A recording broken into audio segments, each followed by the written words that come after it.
Ladies and gentlemen, this YouTube channel vlog show is of authenticity, inspiration, and realness. It is also about personality, good times, and fun. This is Lima Shenanigans of 1977. And now, here is your host of the show, Mr. Big Beefy E himself, the elder statesman of Rant and Rave, and Mr. Shenanigans himself, Eric M. Lima. Thank you very much, Mr. Announcer, sir. Well, hello there, everyone. Welcome to yet another episode of Eric Lima Shenanigans of 1977, episode 1030. Welcome to the show.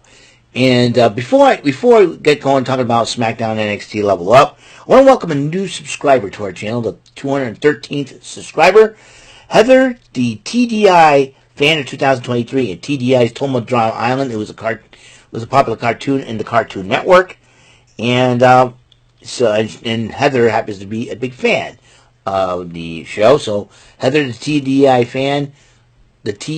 fan of 2023, welcome to my channel. Hope you enjoy it. Got any questions? Please leave them in the comments and everything else.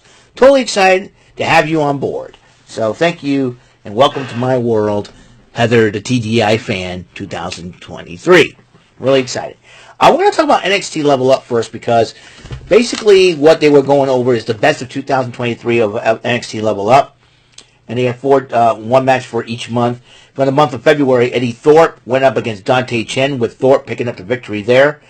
Ivy Now, before she was drafted, she was signed on with Monday Night Raw alongside the Creeds, went up against Lola Vice. This is before Lola Vice won the Breakout Tournament this year. And Niall did pick up the victory over Vice. Meanwhile, in May, it's Wendy Chu went up against Kaylani Jordan, which Wendy Chu picked up the victory. Right now, she is on the injured list. And finally, in July, Axiom took on Tavion Heights, and with Axiom picked up the victory over the upstart Heights. So there you go. Let's talk about what happened on SmackDown and NXT. What happened to SmackDown, I should say, in Chicago.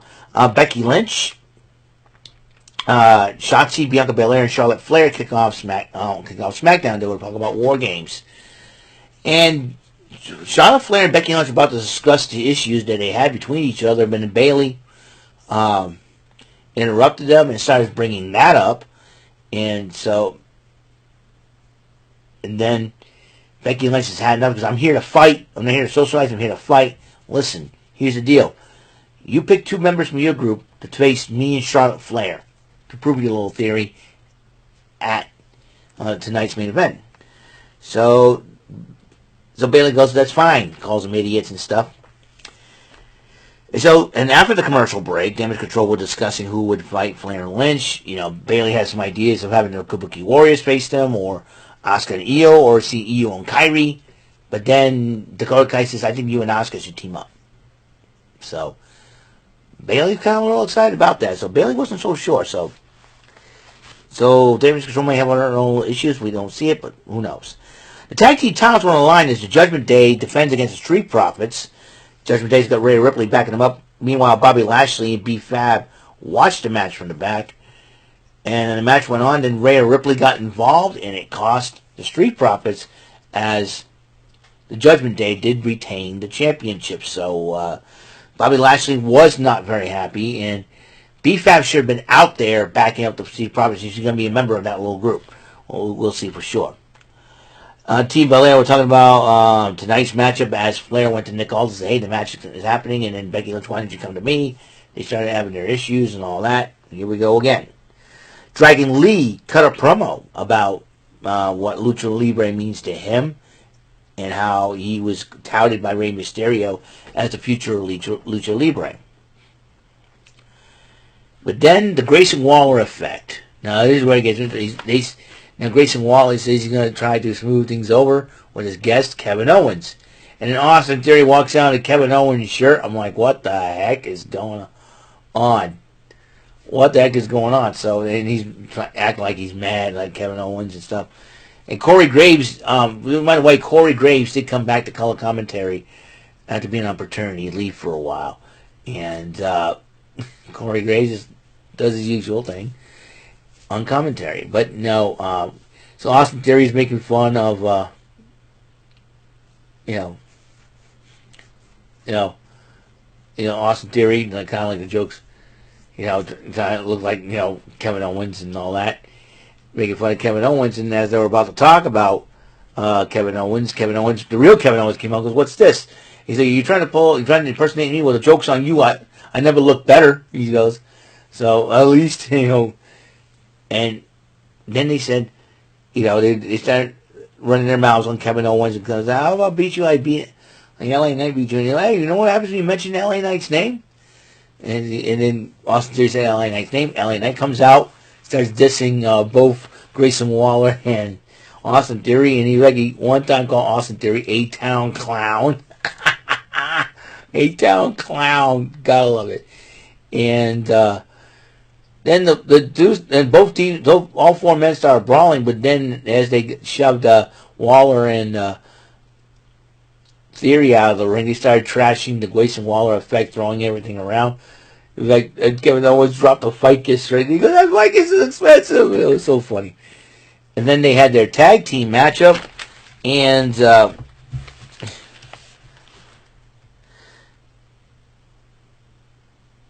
it was LA Knight and Kevin Owens versus Austin Theory and Grayson Waller. Owens and Knight did pick up the victory over Theory and Waller, the Beavis and Butthead of the WWE. Belair was talking to Becky Lynch about the War Games match. Hey, listen, we need you to put all that issue you had with Charlotte aside. We need you for War Games. And she goes, I'm cool. Speaking of cool, Carlito comes out, and he's addressing what Santos Escobar said. And then both men were arguing in Spanish and all that. They started brawling, and then officials and referees separated too until Santos came back, drop-kicked Carlito in the arm, injuring Carlito's arm. And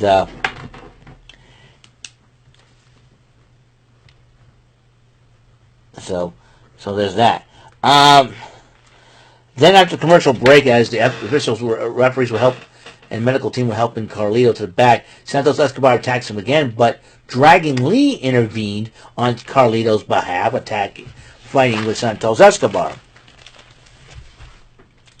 So a little bit more on that situation. Meanwhile, the Brawling Brutes, who had their own little issues, were going up against Pretty Deadly. And then during the matchup, though, after another accidental shot, Ridge Holland ended up walking out on Butch during the matchup. Butch had everything going for him. He even, hit the bitter end. And then Kit Wilson reversed into a pin, and Pretty Deadly didn't win the matchup. Now, if I was Sheamus right now, I'd be sitting at home going, I'm not very happy that you decided to walk out on your partner, dude. So I'm sure Sheamus would be very angry with Ridge Holland right now. And I'm sure Butch does too. And then Charlotte Flair takes to Shotzi, and then Shotzi goes, remember when I first cut my hair and all that? And then Charlotte Flair goes, you look beautiful, don't make me cry. And I think Shotzi's trying to get Charlotte Flair and Becky Lynch to get along. And Shotzi says a few things that make Charlotte Flair think. Then Caleb Braxton interviews Nick Aldis and says, we check him on Carlitos. He's hurt bad.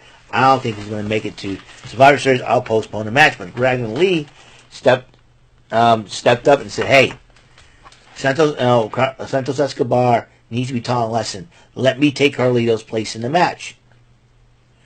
So Nick Aldis goes, you want it? Yeah, you want it? Yeah. You got it. So it'll be now Dragon Lee versus Santos Escobar. And I think edge and experience goes to Escobar in that situation. I'm still picking him to win it. So Carlito may not fight, but the name changes. Dragon Lee versus Santos Escobar. So be very interesting. Now the Judgment Day addresses the Team Rhodes. And as they said, they added Randy Orton. Another guy, Jey Uso, took out. So they're trying to stir up trouble. And then Lynch and Flair, they're looking at each other before the matchup. He said, you cool? I'm cool. You cool? You good? I'm good. You good? So So they were both good. They walked out there. There was the main event, the tag team matchup between Charlotte Flair and Becky Lynch and Asuka and Bayley, former rivals on NXT. And there was one part where Becky Lynch hit the manhandle slam. Went on Bayley, went to go get a 3 count, but Charlotte shoved Asuka into Becky. Becky gets upset, and then all of a sudden, Bayley scoops up, rolls up Becky, and gets the 3 count, giving the win to Damage Control. Giving the victory and win to Damage to Control. And then there was these. It ended. Excuse me, just a second here. It ended with Becky Lynch and Charlotte discussing about it, and Becky Lynch kind of walked out. So after the match is over, so we'll see what happens tomorrow night. NXT Survivor Series War Games. Really looking forward to it. Well, I got one more Black Friday weekend day to deal with at work, and then that will be tomorrow. Like I said, 6 in the morning to 12 in the afternoon. And once I get out, I'll get some stuff to get ready for Survivor Series War Games, and we're going to have some fun. All right? So that is all the time we have on this show. Episode 1030 complete. Tomorrow will be Card Shark Saturday as well. Check that episode out if you can. And I will see you guys later. So until the next episode comes rolling around, Mr. Announcer, take us home. War Games. This concludes today's episode. This is Mr. Lima speaking for Eric Lima Shenanigans of 1977. A big beefy E, do it for Bob Saget Productions, and in association with a Raven Bova Telepictures and Distribution. See you next time on another episode of the show. Goodbye for now.